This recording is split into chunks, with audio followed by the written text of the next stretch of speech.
Assalamualaikum warahmatullahi wabarakatuh, sahabat beriman. Alhamdulillah, kita semua bisa berkumpul di channel ini lagi.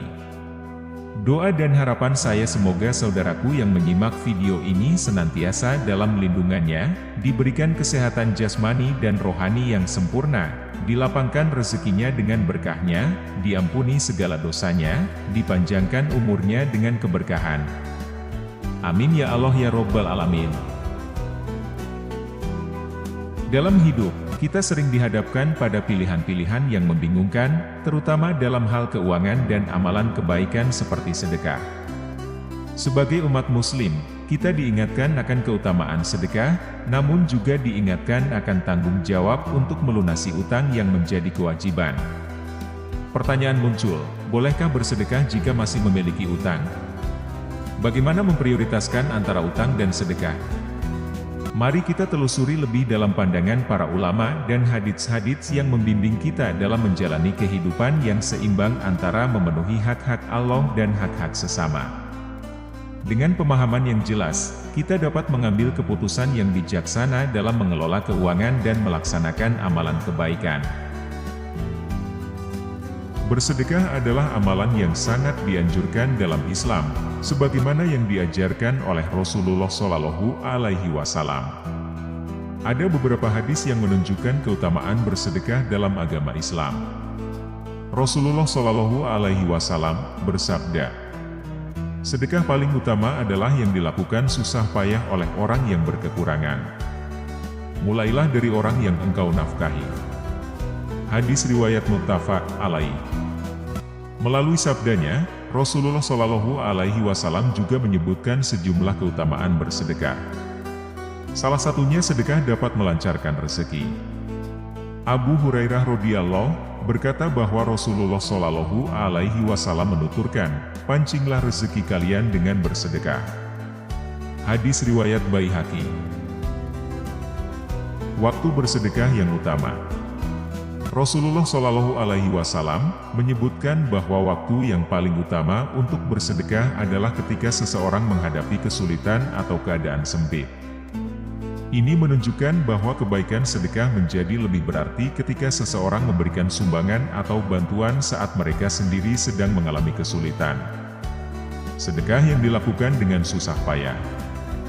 Rasulullah Shallallahu Alaihi Wasallam mengajarkan bahwa sedekah yang paling utama adalah yang diberikan oleh orang yang berkekurangan namun tetap berusaha memberikan sedekah dengan susah payah. Mulailah dari orang yang engkau nafkahi. Salah satu nasihat Rasulullah Shallallahu Alaihi Wasallam adalah untuk memulai sedekah dari orang-orang yang menjadi tanggungan kita, seperti keluarga yang kita nafkahi. Keutamaan melancarkan rezeki melalui sedekah. Hadits yang diriwayatkan oleh Abu Hurairah radhiyallahu menyebutkan bahwa Rasulullah Shallallahu Alaihi Wasallam mengajarkan untuk memancing rezeki dengan bersedekah. Ini mengandung makna bahwa sedekah dapat membuka pintu rezeki yang lebih luas dan berlimpah. Bersedekah adalah amalan yang sangat dianjurkan dalam Islam karena memiliki banyak keutamaan, seperti yang telah disebutkan sebelumnya. Namun, ketika seseorang memiliki utang, terdapat pertanyaan mengenai boleh atau tidaknya bersedekah dalam kondisi tersebut, serta mana yang harus didahulukan antara melunasi utang atau memberikan sedekah. Hukum bersedekah tapi masih punya utang. Hukum bersedekah bagi orang yang memiliki utang ada dua. Boleh dan haram. Pertama, hukumnya haram apabila dengan bersedekah maka orang itu tidak mampu melunasi utangnya. Hal ini karena ia lebih mementingkan sedekah yang sifatnya sunnah dibandingkan utang yang wajib dibayarkan. Bersedekah adalah perbuatan mulia dan dianjurkan. Namun, jika bersedekah menghambat seseorang untuk melunasi utangnya dengan tepat waktu, maka hal itu dapat menjadi tidak dianjurkan atau bahkan haram. Hal yang wajib tidak boleh diabaikan karena perkara sunnah. Ini sebagaimana hadis Rasulullah Shallallahu Alaihi Wasallam untuk mengutamakan utang agar dilunasi. Andai kata aku punya emas sebesar bukit Uhud, maka akan membahagiakanku jika tidak terlewat 3 hari dan emas itu telah habis untuk beramal baik, kecuali sedikit emas yang aku simpan, persiapkan untuk melunasi utang.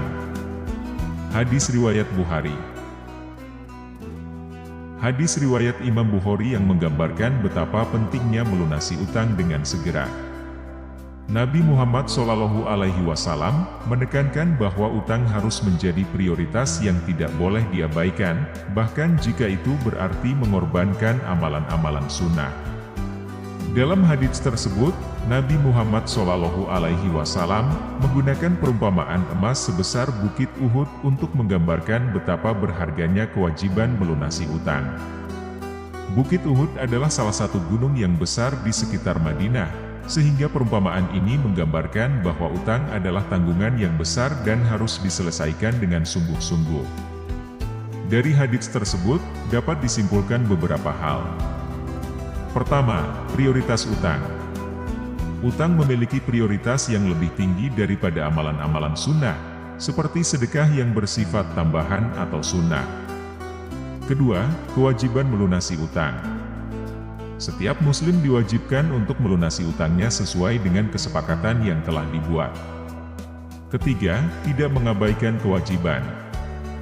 Meskipun amalan-amalan sunnah sangat dianjurkan, namun kewajiban yang lebih tinggi seperti melunasi utang tidak boleh diabaikan. Pendapat ulama-ulama seperti Imam Nawawi, Imam Ar-Ramli, Imam Al-Qulyubi, Imam Ibnu Hajar Al-Haytami, Syekh Muhammad Az-Zuhri Al-Ghumari, Imam Abu Zar'ah Al-Iraqi, dan sejumlah ulama mazhab Syafi'i lainnya mengenai bersedekah bagi orang yang memiliki utang mencerminkan pandangan klasik dalam hukum Islam tentang pentingnya menunaikan kewajiban sebelum melakukan amalan-amalan tambahan seperti sedekah. Bersedekah bagi orang yang memiliki utang tidaklah dianjurkan. Baginya disunahkan untuk melunasi tanggungan wajibnya terlebih dahulu. Termasuk orang yang punya tanggungan untuk menafkahi dirinya dan orang lain. Uang atau harta yang dimiliki tidak boleh digunakan untuk bersedekah apabila ia masih membutuhkannya. Hukum sedekah bahkan bisa menjadi haram jika dengan bersedekah maka ia tidak bisa melunasi utangnya. Beberapa poin penting yang bisa diambil dari pandangan mereka adalah: pertama, prioritas utang. Utang dianggap sebagai tanggungan wajib yang harus dilunasi sebelum melakukan sedekah atau amalan sunnah lainnya. Ini sesuai dengan prinsip bahwa kewajiban yang lebih penting harus diprioritaskan daripada amalan-amalan tambahan. Kedua, menafkahi diri dan orang lain. Tanggung jawab untuk menafkahi diri sendiri dan orang lain, seperti keluarga, juga dianggap sebagai prioritas yang harus dipenuhi sebelum melakukan sedekah. Ini menggarisbawahi pentingnya menjaga kebutuhan dasar sebelum memberikan harta kepada orang lain. Ketiga, haram jika menghambat pelunasan utang. Jika bersedekah menghambat seseorang untuk melunasi utangnya secara tepat waktu, maka tindakan tersebut dapat menjadi tidak dianjurkan atau bahkan haram. Pendapat-pendapat ini memberikan pedoman yang jelas bagi umat Islam dalam mengelola keuangan mereka. Prioritas ditempatkan pada kewajiban-kewajiban yang harus dipenuhi terlebih dahulu, seperti melunasi utang dan menafkahi diri dan keluarga, sebelum mempertimbangkan amalan-amalan tambahan seperti sedekah. Kedua, hukumnya boleh, jika orang yang punya utang bisa membayar utangnya dari jalur atau sumber lain yang tidak disedekahkan. Sebagai contoh, orang yang berutang memiliki pendapatan lain yang hasilnya tidak digunakan untuk melunasi utang. Maka baginya, bersedekah diperbolehkan dengan penghasilan itu. Menurut Imam Ar-Ramli dalam kitab Nihayatul Muhtaj, meski orang yang masih punya utang tidak dianjurkan bersedekah, tapi ia tetap boleh memberikan hal-hal kecil seperti makanan ringan atau minuman yang tidak mempengaruhi utangnya. Pendapat Imam Ar-Ramli memberikan pemahaman yang lebih fleksibel terkait bersedekah bagi orang yang memiliki utang. Berikut beberapa poin penting yang dapat diambil dari pandangan ini. Pertama, boleh bersedekah dengan pendapatan tambahan. Jika seseorang memiliki sumber pendapatan lain yang tidak digunakan untuk melunasi utang, maka dia diperbolehkan untuk bersedekah dari pendapatan tersebut. Contohnya, jika seseorang memiliki pekerjaan atau bisnis lain yang menghasilkan pendapatan tambahan yang tidak terkait dengan pembayaran utang, dia dapat menggunakan pendapatan tersebut untuk bersedekah.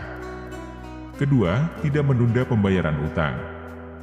Penting untuk dicatat bahwa bersedekah tidak boleh menjadi alasan untuk menunda pembayaran utang yang seharusnya dibayarkan tepat waktu. Orang yang memiliki utang harus tetap memprioritaskan pembayaran utangnya dan tidak mengorbankan kewajiban tersebut demi bersedekah. Ketiga, bersedekah dalam skala kecil diperbolehkan. Meskipun tidak dianjurkan untuk bersedekah dalam skala besar jika masih memiliki utang yang signifikan, memberikan sedekah dalam skala kecil seperti memberikan makanan ringan atau minuman yang tidak mempengaruhi kemampuan untuk melunasi utang dianggap diperbolehkan. Di akhir perjumpaan kita hari ini, marilah kita panjatkan doa kepada Allah Subhanahu wa Ta'ala. Semoga ilmu yang kita peroleh dari pembahasan tentang hukum bersedekah saat masih memiliki utang dapat menjadi amal yang bermanfaat bagi diri kita dan orang lain. Dalam Islam, hukum bersedekah bagi orang yang masih memiliki utang menjadi penting untuk dipahami dengan baik. Semoga Allah Subhanahu wa Ta'ala senantiasa memberikan hidayah kepada kita dalam menjalani setiap ujian dan tanggung jawab. Jadikanlah setiap langkah kita selaras dengan petunjuk-Nya agar kita selalu berada di jalan yang benar dan diberkahi. Amin. Wassalamualaikum warahmatullahi wabarakatuh.